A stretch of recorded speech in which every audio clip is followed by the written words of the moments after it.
Hello, നമസ്കാരം. Time concept of ancient India എന്ന വിഷയത്തെക്കുറിച്ചാണ് ഈ ക്ലാസ്സിൽ സംസാരിക്കുന്നത്. പുരാതന ഇന്ത്യയിലെ ജനങ്ങൾ സമയവും കാലവുമെല്ലാം ഗണിച്ചിരുന്നത് പ്രധാനമായി ഹിന്ദു മിത്തോളജിയുടെ അടിസ്ഥാനത്തിലായിരുന്നു. അതെങ്ങനെയാണ് എന്നുള്ളതിനെക്കുറിച്ചാണ് വളരെ ചുരുക്കി ഈ ഒരു ക്ലാസ്സിൽ പറയാൻ ശ്രമിക്കുന്നത്. ആദ്യമായി നമുക്ക് മനുഷ്യർ തങ്ങളുടെ ആവശ്യങ്ങൾക്കായി സമയം കണക്കാക്കിയിരുന്നത് എങ്ങനെയാണ്, കാലം കണക്കാക്കിയിരുന്നത് എങ്ങനെയാണ് എന്നെല്ലാം പരിശോധിക്കാം. ഒരാൾ 18 തവണ കണ്ണ് ചിമ്മാനെടുക്കുന്ന സമയത്തെ ഒരു കാഷ്ട എന്നാണ് വിളിച്ചിരുന്നത്. 18 തവണ കണ്ണ് ചിമ്മാനെടുക്കുന്ന സമയമാണ് ഒരു കാഷ്ട. ഇത്തരത്തിലുള്ള 10 കാഷ്ടകൾ ചേരുന്നതാണ് ഒരു ക്ഷണം, ക്ഷണനേരം എന്നെല്ലാം നമ്മൾ പറയാറുണ്ടല്ലോ.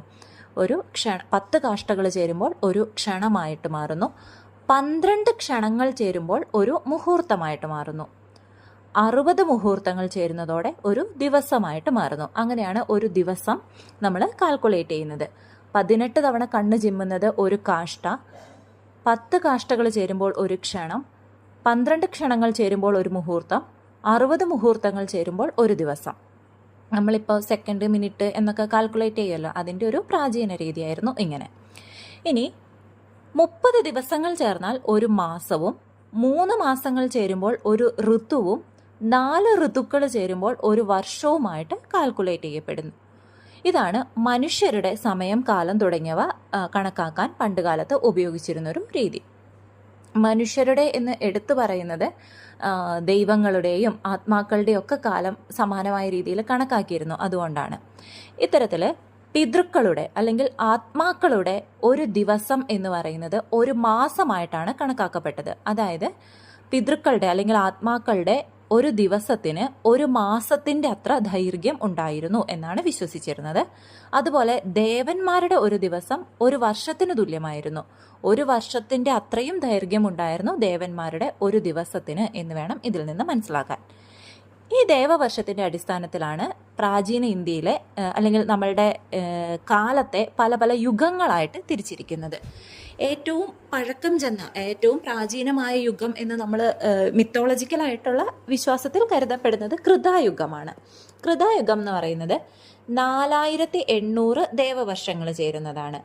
4800 ദേവവർഷം. അപ്പോൾ മനുഷ്യരുടെ ഒരു വർഷമാണ് ദേവന്മാരുടെ ഒരു ദിവസം എന്ന് നമ്മൾ പറഞ്ഞല്ലോ. അപ്പോൾ അതുകൊണ്ട് തന്നെ അതിനെ നമ്മൾ ഹ്യൂമൻ ഇയേഴ്സിലേക്ക് കൺവേർട്ട് ചെയ്യുമ്പോൾ ഈ 4800 ദേവവർഷം 1.72 മില്യൺ വർഷങ്ങളായിട്ട് കണക്കാക്കാവുന്നതാണ്. 1.72 ദശലക്ഷം വർഷങ്ങൾ ചേരുന്നതാണ് 4800 ദേവവർഷം എന്ന് മനസ്സിലാക്കുക. ആ കണക്കൊന്നും അത്ര ഇമ്പോർട്ടൻ്റ് അല്ല, മനസ്സിലാക്കാൻ വേണ്ടി പറഞ്ഞു എന്നേ ഉള്ളൂ.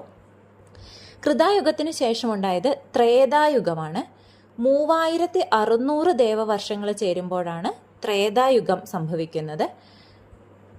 1.29 ദശലക്ഷം വർഷങ്ങളാണ് ത്രേതായുഗം പൂർത്തിയാകാൻ വേണ്ടി വന്നത്.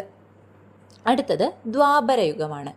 2400 ദേവവർഷങ്ങൾ ചേരുമ്പോഴാണ് ദ്വാപരയുഗം പൂർത്തിയായി എന്ന് നമുക്ക് പറയാൻ സാധിക്കുക. 0.86 മില്യൺ വർഷങ്ങൾ എടുത്തു ദ്വാപരയുഗം പൂർത്തിയാകാനായിട്ട്.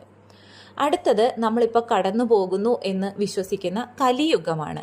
1200 ദേവവർഷങ്ങൾ ചേരുന്നതാണ് ഒരു കലിയുഗം എന്ന് പറയുന്നത്. അതിനെ ഹ്യൂമൻ ഇയേഴ്സിലേക്ക് കൺവേർട്ട് ചെയ്യുമ്പോൾ ഏറെക്കുറെ 0.432 ദശലക്ഷം വർഷങ്ങളാണ് ഉണ്ടായിരിക്കുക.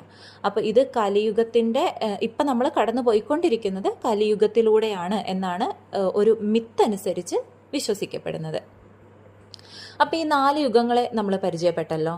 കൃതായുഗം 4800 ദേവവർഷങ്ങൾ ചേർന്നത്, ത്രേതായുഗം 3600 ദേവവർഷങ്ങൾ ചേർന്നത്, ദ്വാപരയുഗം 2400 ദേവവർഷങ്ങൾ ചേർന്നത്, കലിയുഗം 1200 ദേവവർഷങ്ങൾ ചേർന്നത്.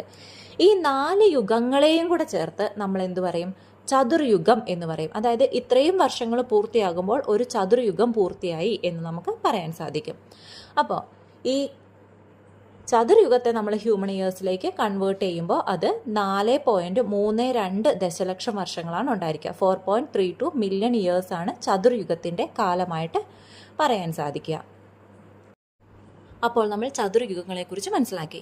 ഇത്തരത്തിലുള്ള 1000 ചതുർയുഗങ്ങളാണ് ബ്രഹ്മാവിൻ്റെ, അതായത് മിത്തോളജിക്കലായിട്ട് പറയുമ്പോൾ ഭൂമിയുടെ സ്രഷ്ടാവിൻ്റെ ഒരു പകൽ എന്നാണ് കണക്കാക്കപ്പെടുന്നത്. അതായത് 1000 ചതുർയുഗങ്ങളാണ് ബ്രഹ്മാവിൻ്റെ ഒരു പകൽ. തുടർന്ന് വരുന്ന 1000 ചതുർയുഗങ്ങൾ ബ്രഹ്മാവിൻ്റെ ഒരു രാത്രിയാണ്. അപ്പോൾ ടോട്ടൽ 2000 ചതുർയുഗങ്ങൾ ചേരുമ്പോഴാണ് ബ്രഹ്മാവിൻ്റെ ഒരു ദിവസം ഉണ്ടായിരിക്കുക. ബ്രഹ്മാവിൻ്റെ ഒരു ദിവസത്തിന് നമ്മൾ കൽപ്പം എന്നാണ് പറയാറുള്ളത്. അപ്പോൾ കൽപ്പത്തെ നമ്മൾ ഹ്യൂമൻ ഇയറിലേക്ക് കൺവേർട്ട് ചെയ്യുന്ന സമയത്ത് അത് 8.64 ബില്യൺ വർഷങ്ങളാണെന്ന് കാണാൻ പറ്റും. പൊതുവെ ഈ ഒരു മിത്തോളജി പ്രകാരം ബ്രഹ്മാവിൻ്റെ ആയുസ് 100 വർഷമാണെന്നാണ് വിശ്വസിക്കപ്പെടുന്നത്. അപ്പോൾ അതിനെ നമ്മൾ ഹ്യൂമൻ ഇയറിലേക്ക് കൺവേർട്ട് ചെയ്യുകയാണെങ്കിൽ ബ്രഹ്മാവിൻ്റെ ആയുസ് 311.04 ട്രില്യൺ ഇയേഴ്സ് ആണ് എന്ന് കിട്ടും.